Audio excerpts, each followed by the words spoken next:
Assalamualaikum. Bertemu kita lagi pada hari ini di PTPR kita yang seterusnya. Okey, sebelum ini di kelas kita belajar berkaitan dengan bagaimana haiwan mengekalkan kemanian spesiesnya, bagaimana haiwan melindungi diri daripada musuh, bagaimana haiwan melindungi diri daripada cuaca melampau dan juga bagaimana haiwan yang bertelur dan yang melahirkan anak mengekalkan kemanian spesiesnya. Okey, so hari ini saya akan ke topik yang seterusnya dalam unit 3 haiwan iaitu rantai makanan. Okey, apa dia rantai makanan? Okey, rantai makanan ialah hubungan makanan antara hidupan dalam satu habitat. Apa dia habitat? Okey, contohnya habitat sawah padi, kolam. Okey, apa lagi? Ladang kelapa sawit. Itu adalah contoh-contoh habitat. Hutan, itu juga habitat. Macam ni. Ini kita dalam satu habitat lah. Ini satu rantai makanan dalam satu habitat. Okey? Contohnya macam ni tumbuhan. Mungkin dekat dekat padang dan sebagainya. Itu dikira sebagai habitat. Okey, anak panah. Nampak ni, anak panah ini bermaksud dimakan oleh. Jadi kalau lihat tumbuhan ini, kalau nampak anak panah, maksud tumbuhan ini dimakan oleh belalang. Okey. Kena ingat, setiap rantai makanan mesti dimulai dengan pengeluar. Apa itu pengeluar? Okey, jom pergi ke slide seterusnya. Okey, pengeluar ialah terdiri daripada tumbuh-tumbuhan. Contoh apa dia? Rumput, sawah padi, pokok kelapa sawit, sayur-sayur, apa lagi?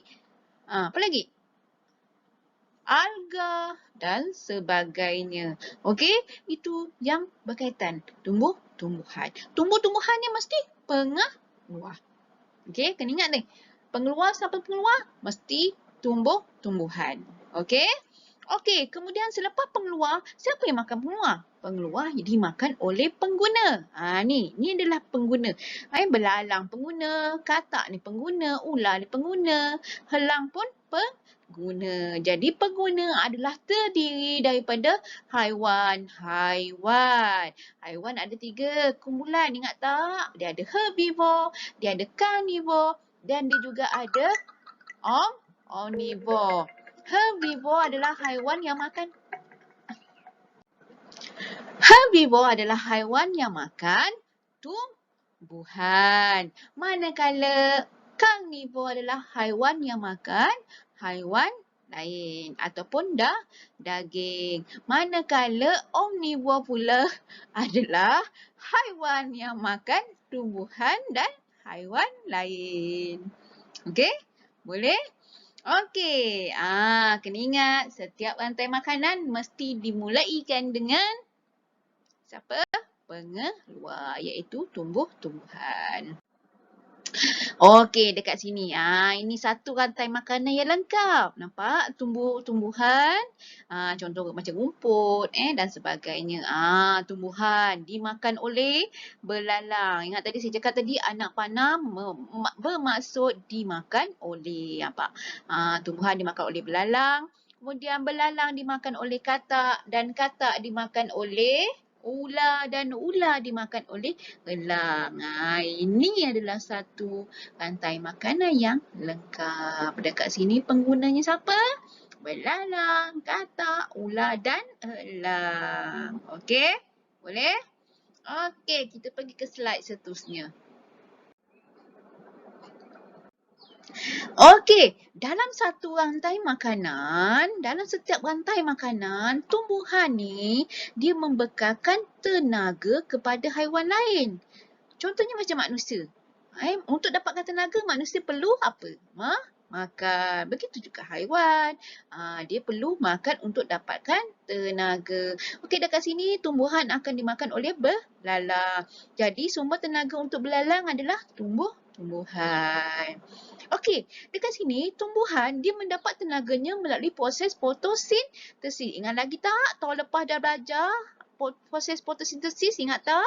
Proses fotosintesis adalah di mana apabila tumbuhan menghasilkan makanannya sendiri. Iaitu satu proses di mana tumbuhan menghasilkan makanannya sendiri. Dalam proses tersebut, tumbuhan memerlukan apa? Cahaya matahari.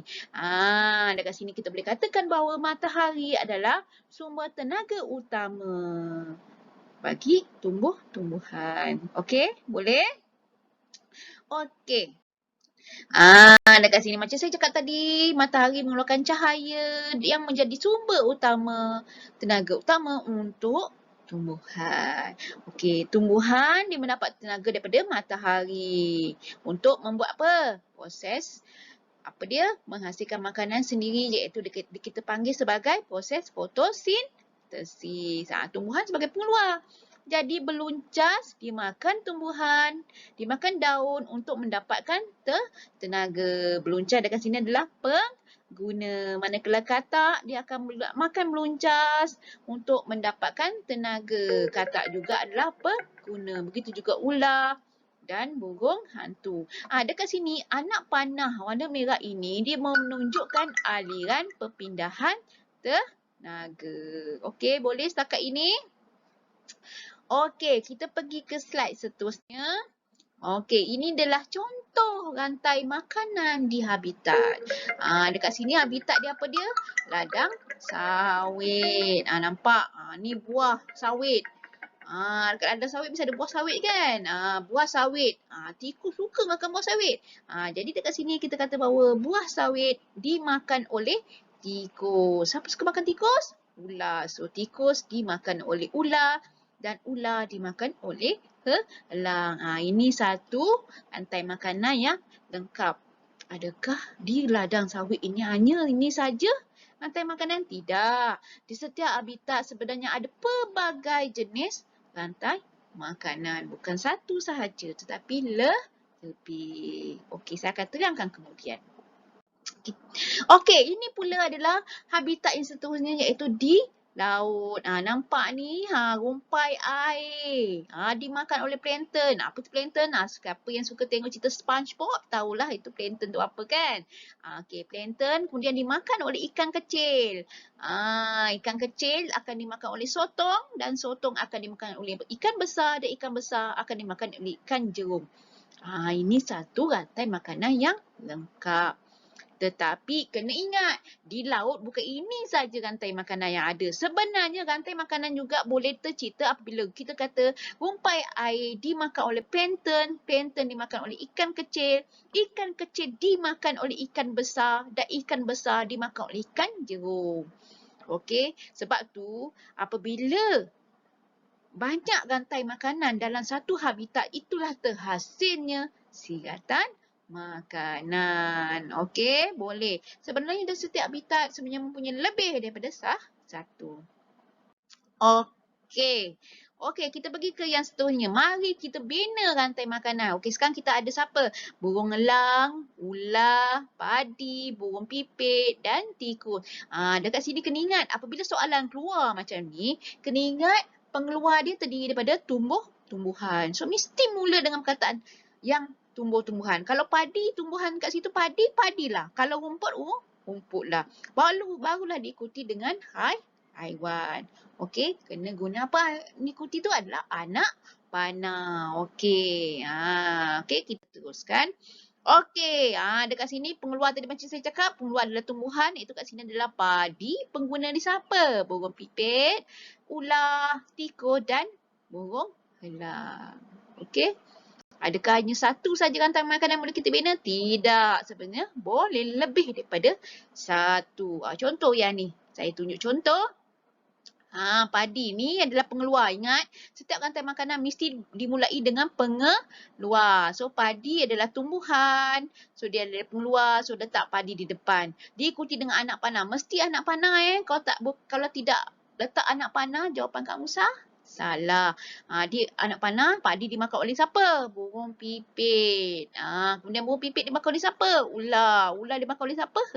Elang. Juga rantai makanan yang lain boleh terhasil adalah seperti padi juga dimakan oleh tikus dimakan oleh ular dan ular dimakan oleh elang. Ingat Kena ingat satu benda, dalam satu habitat bukan hanya ada satu saja rantai makanan, tapi lebih rantai makanan. Sebab itulah terhasilnya satu siratan makanan. Apa itu siratan makanan? Apa dia? Kita akan sambung pada pembelajaran kita pada minggu hadapan. Okey? Boleh? Okey, itu saja untuk hari ini. Kita jumpa lagi pada minggu hadapan di PDPR kita seterusnya iaitu dengan tajuk siratan makanan. Itu saja. Bye. Assalamualaikum.